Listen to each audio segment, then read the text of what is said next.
आज हम एक ऐसी ही डरावनी कहानी की परतों को खोलेंगे जो बिल्कुल यही सवाल उठाती है और ये दिखाती है कि कैसे डर और सस्पेंस मिलकर एक बहुत ही दमदार वार्निंग वाला मैसेज देते हैं। कहानी की शुरुआत होती है एक बहुत ही सिंपल एनोनिमस टेक्स्ट मैसेज से। मैसेज में बस इतना लिखा था, क्या किसी से बदला लेना है? बस यही एक सवाल घटनाओं की एक ऐसी भयानक चेन शुरू कर देता है जिसकी किसी ने कल्पना भी नहीं की होगी। तो ये सब शुरू कहाँ से हुआ? देखिए, इसकी शुरुआत किसी राक्षस या भूत से नहीं होती, बल्कि दो दोस्तों के बीच हुए एक छोटे से झगड़े से होती है, एक मामूली सा टकराव। तो चलिए कहानी के दो मेन किरदारों से मिलते हैं। एक तरफ है रोहित, अमीर, थोड़ा घमंडी और ऐसा इंसान जो बोलने से पहले बिल्कुल नहीं सोचता। और दूसरी तरफ है जतिन, जो है तो बहुत सेल्फ रिस्पेक्टिंग, लेकिन अंदर ही अंदर काफी इनसिक्योर भी है।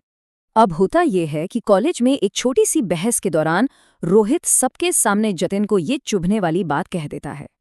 और ये शब्द सिर्फ दिल दुखाने वाले नहीं थे, ये वो बीज थे जिनसे गहरी नफरत का पेड़ उगने वाला था। जतिन को लगा कि शायद इससे बुरा और कुछ नहीं हो सकता, लेकिन वो गलत था। अगले ही दिन उसे पता चलता है कि किसी ने उस पूरी लड़ाई को रिकॉर्ड करके फेसबुक पर डाल दिया है।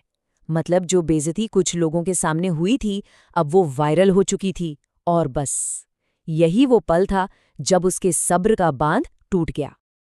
अब गुस्से और शर्मिंदगी की आग में जलता हुआ जतिन उसी गुमनाम मैसेज के बारे में सोचता है जिसे उसने पहले कोई स्कैम समझकर इग्नोर कर दिया था। अब हताशा में वो उस मैसेज का जवाब देता है। वो बस रोहित की एक फोटो उस अनजान नंबर पर भेज देता है और यहीं से शुरू होता है काले जादू का एक ऐसा सिलसिला जो स्टेप बाय स्टेप डरावने इंस्ट्रक्शंस की शक्ल में आता है। जो इंस्ट्रक्शंस उसे मिलते हैं वो एकदम क्लियर और सटीक होते हैं। ऐसा नहीं कि कोई गोलमोल बात हो। उसे रोहित की फोटो काले कपड़े में लपेटनी है, उसका नाम 3 बार लेकर श्राप देना है, नारियल और दिया चढ़ाना है और फिर आधी रात को उसे एक चौराहे पर छोड़ आना है। मतलब ये एक प्रॉपर सोचा समझा प्लान था जिसने इस सुपरनैचुरल काम को और भी ज्यादा डरावना बना दिया। और इसके साथ आती है एक आखिरी बहुत ही खतरनाक चेतावनी। एक तरह से इस मैसेज ने जतिन को बदले के इस रास्ते पर लॉक कर दिया था। अब पीछे हटने का कोई सवाल ही नहीं था। तो रिचुअल पूरा हो चुका है, श्राप अपना असर दिखाना शुरू कर देता है और अब कहानी का फोकस शिफ्ट होता है रोहित की तरफ और उस पर जो बीत रही है उसकी तरफ। शुरुआत होती है एक अजीब सी बेचैनी से। रोहित थका थका रहता है, सो नहीं पाता, उसके पापा का बिजनेस डूबने लगता है। फिर पहली रात उसे सुनसान सड़क पर अपनी बाइक के शीशे में काला साया दिखता है। अगली रात उसे कंधे पर किसी के ठंडे हाथ का एहसास होता है। तीसरी रात घर में कोई अजीब आवाज उसका नाम फुसफुसाती है और ये सब एक फाइनल टकराव पे जाकर खत्म होता है। धीरे धीरे उसे समझ आने लगता है कि कोई या कुछ उसका पीछा कर रहा है और ये कुछ है काला साया, झुके हुए कंधों वाला एक लंबा परछाई जैसा आदमी। उसका चेहरा तो धुंधला है पर उसकी आंखें एकदम सफेद, बिना पुतलियों के। यही काला साया उस श्राप का जीता जागता रूप है। ये हर वक्त रोहित का पीछा कर रहा है, उसे डरा रहा है और धीरे धीरे उसे पागलपन की ओर धकेल रहा है। एक तरफ रोहित का डर अपनी पीक पर है और ठीक उसी वक्त जतिन को एक आखिरी मैसेज मिलता है, लेकिन उसे अंदाजा भी नहीं था कि उसके बदले की असली कीमत क्या होने वाली थी। और वो कीमत अब सामने आने वाली थी। उस अनजान नंबर से फाइनल मैसेज आता है। मैसेज में लिखा है कि रोहित की आत्मा अब बिल्कुल टूट चुकी है और अब खेल खत्म करने की पावर जतिन के हाथ में है। उसे बस एक शब्द लिखना है, समाप्त। लेकिन जैसे ही जतिन ये करने से हिचकिचाता है, उसे अचानक पछतावा होने लगता है। वो काली परछाई, वो काला साया अचानक उसके सामने आ जाता है और उसे एक सीधा सादा अल्टीमेटम देता है।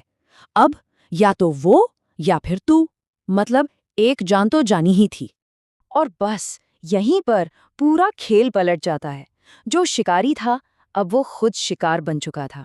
पहली बार जतिन को भी वही खौफ महसूस हो रहा था जो वो इतने दिनों से रोहित को दे रहा था। बेचारा जतिन कुछ नहीं कर सकता, उसे मजबूरन अपने फोन पर एक लाइव वीडियो देखना पड़ता है। वो अपनी आंखों से देखता है कि कैसे वो साया रोहित की तरफ बढ़ता है और रोहित डर के मारे छत से कूद जाता है। रोहित तो चला गया, लेकिन सौदा सौदा अभी खत्म नहीं हुआ था। जतिन ने जो श्राप शुरू किया था वो अब घूमकर अपने ही मालिक के पास वापस आ रहा था। जतिन अभी इस सदमे से उभर भी नहीं पाया था कि उसका फोन फिर से बज उठता है। पहला मैसेज, सौदा पूरा हुआ, और उसके ठीक बाद दूसरा मैसेज, अब अगला नाम भेजो। मतलब ट्रांजैक्शन तो पूरा हो गया, लेकिन ये सर्विस अपने अगले शिकार के लिए तैयार थी।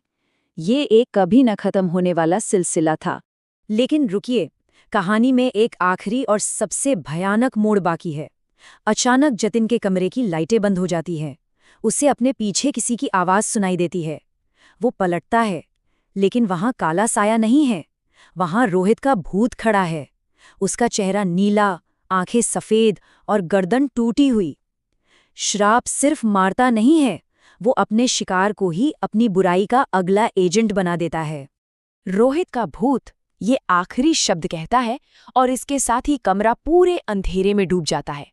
और फिर बस जतिन की एक चीख सुनाई देती है। तो आखिर में दोनों दोस्त खत्म हो जाते हैं। रोहित अपने लापरवाह शब्दों की कीमत चुकाता है और जतिन अपने बेकाबू बदले की। कहानी का मैसेज बिल्कुल साफ है। बदला एक ऐसी आग है जो आखिर में उसे ही जलाकर राख कर देती है जो इसे शुरू करता है। ये कहानी एक डार्क रिमाइंडर है। ये दिखाती है कि कैसे कभी-कभी हमारा जायज़ गुस्सा भी कुछ बहुत ही खतरनाक और विनाशकारी चीज़ में बदल सकता है। और ये हमें सोचने पर मजबूर करती है कि जब हमारे साथ कुछ गलत होता है तो हम क्या रास्ता चुनते हैं। सवाल यही है कि गुस्से और बुराई के बीच की वो बारीक सी लाइन आखिर कहाँ है।